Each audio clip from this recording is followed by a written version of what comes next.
प्यारे विद्यार्थियों, आज हम बीए पाठ द्वितीय संसाधन भूगोल के शक्ति के संसाधन पाठ पर चर्चा करेंगे।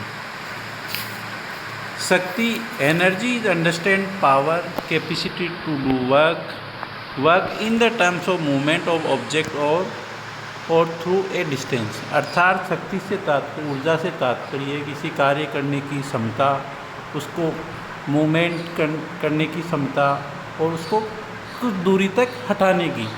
तो शक्ति के संसाधनों की जब हम बात करें तो ऊर्जा के कई प्रकार हैं, जैसे काइनेटिक ऊर्जा, potential heat, mechanical, electrical, chemical, hydro electricity, wind, nuclear, geothermal इत्यादि पावर के एनर्जी के कई सोर्सेज हैं। जब ऊर्जा किसी वस्तु और सेवा के उत्पादन के लिए जो प्राथमिक इनपुट है उनमें से एक है। ऊर्जा के बिना हम कोई कार्य नहीं कर पाते। ऊर्जा, इसके अलावा हम जब ऊर्जा की सामान्य परिचर्चा करें तो ऊर्जा की जितनी अधिक उपलब्धता होगी, आर्थिक विकास की गति उतनी ही तेज होगी। जैसे कि हम बात करें उद्योग धंधों की, तो उद्योग धंधों को चलाने के लिए हमें कच्चे माल के साथ साथ शक्ति का संसाधन की उपलब्धता भी जरूरी होती है। बिना शक्ति के संसाधन के हम उस उद्योग को चला ही नहीं पाएंगे। इसलिए ऊर्जा औद्योगिक विकास की, आर्थिक विकास की एक प्राथमिक कड़ी है। वर्तमान समय में नगरीकरण एवं औद्योगिकरण के युग में ऊर्जा की एक महत्वपूर्ण भूमिका विकास कार्यों में है। अब हम बात करते हैं ऊर्जा के विभिन्न रूप। ऊर्जा को हम दो भागों में विभाजित कर सकते हैं ऊर्जा के संसाधनों को। पहला परंपरागत ऊर्जा के स्रोत और दूसरा गैर परंपरागत ऊर्जा के स्रोत। परंपरागत ऊर्जा के स्रोतों में वे स्रोत हैं जिनका हम प्राचीन काल से उपयोग करते आ रहे हैं, जैसे कोयला, पेट्रोलियम, प्राकृतिक गैस, विद्युत ऊर्जा इत्यादि। गैर परंपरागत ऊर्जा के स्रोत वो हैं जिनको हम अभी तकनीक के सहारे से उनका उपयोग उनके मूल रूप के अलावा उनको संशोधित रूप में कर रहे हैं, जैसे पवन, सौर, जवारी ऊर्जा, भूतापीय ऊर्जा, बायोगैस, ऑटेक इत्यादि। आज के जो क्लास है, इस क्लास में आज हम चर्चा करेंगे कोयला संसाधन के ऊपर। कोयला प्राचीन काल से ही हम उपयोग करते आ रहे हैं। कोयले के जो निर्माण है वो प्राचीन भूवैज्ञानिक काल में विभिन्न जो जीव जंतु, पेड़ पौधे इत्यादि थे, उनके भूगर्भिक इतिहास में कई प्रकार की हलचलें हुई। उन हलचलों के दौरान कई इलाकों में पेड़ पौधे, जीव जंतु पृथ्वी के धरातल के नीचे दब गए। वो दबने के बाद में सेडिमेंटेशन की प्रक्रिया के माध्यम से उनके अवसाद बने और अवसादों से वो धीरे धीरे कई लाखों करोड़ों वर्ष बाद में कोयला का निर्माण हुआ। ऐसी कार्बनिफेरस युग के अंदर अधिकतर कोयले का निर्माण हुआ।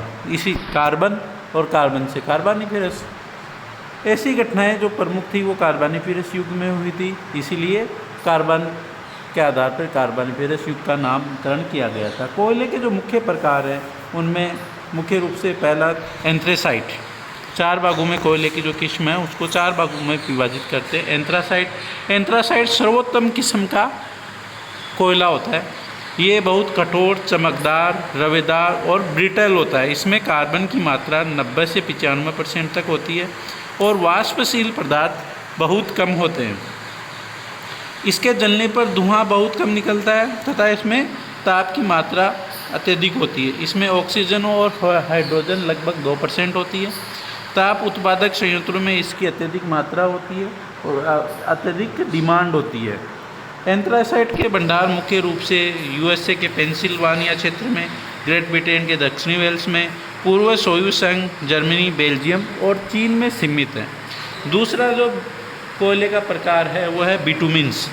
इस बिटुमिन्स कोयले में कार्बन की मात्रा 70 से 90% तक का चमकदार, यह काले रंग का चमकदार तथा हाथ को काला करने वाला कोयला है। इसमें वाष्पशील पदार्थों की मात्रा अत्यधिक होती है।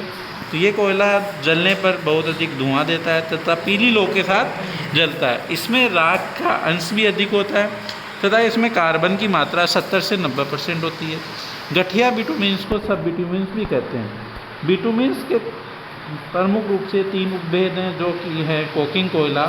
कोकिंग कोयला बिटुमिन्स कोयले को ताप देकर तथा जल से धोकर कोक बनाते हैं। कोक 2 प्रकार का होता है। धातुकर्मी कोक, जो कि धातुओं को गलाने के लिए प्रयोग किया जाता है, विशेषकर लौह, इस्पात आदि उद्योगों में प्रयुक्त होता है। इसमें गंधक आदि उपद्रवों को निकाल दिया जाता है। दूसरा घरेलू कोक, जो गैस उत्पादन के बाद का बचा हुआ कोयला होता है, वो घरेलू कोक। इसके अलावा गैस कोयला, बिटुमिन्स कोयले से गैस भी बनाई जाती है, जो औद्योगिक तथा घरेलू दोनों उपभोगों में प्रयोग की जाती है। स्टीम कोयला, यह कोयला जलवाष्प से स्टीम बनाने के लिए उपयुक्त होता है। तीसरे जो कोयले की किस्म है वो लिग्नाइट है।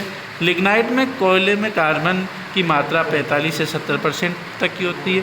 प्राय ये भूरे रंग का होता है तथा जलने पर अत्यधिक धुआं देता है तथा राख भी बहुत छोड़ता है।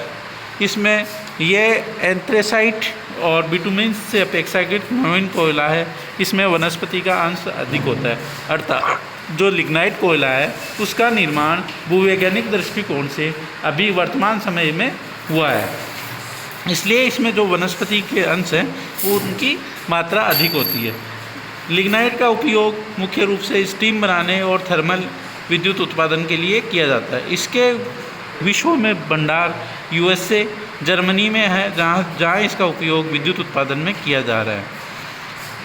पीट कोयला, पीट कोयला निर्माण काल के आधार पर सबसे नवीन प्रकार का कोयला है और ये वनस्पति का जो मौलिक रूप है उससे थोड़ा ही भिन्न है।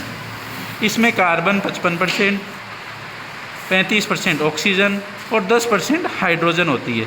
ये प्राय लकड़ी की तरह जलता है और इसमें बहुत अधिक धुआं देता है, जलने पर बहुत अधिक धुआं देता है। इसका उपयोग अधिकतर घरों में जलाने के लिए किया जाता है।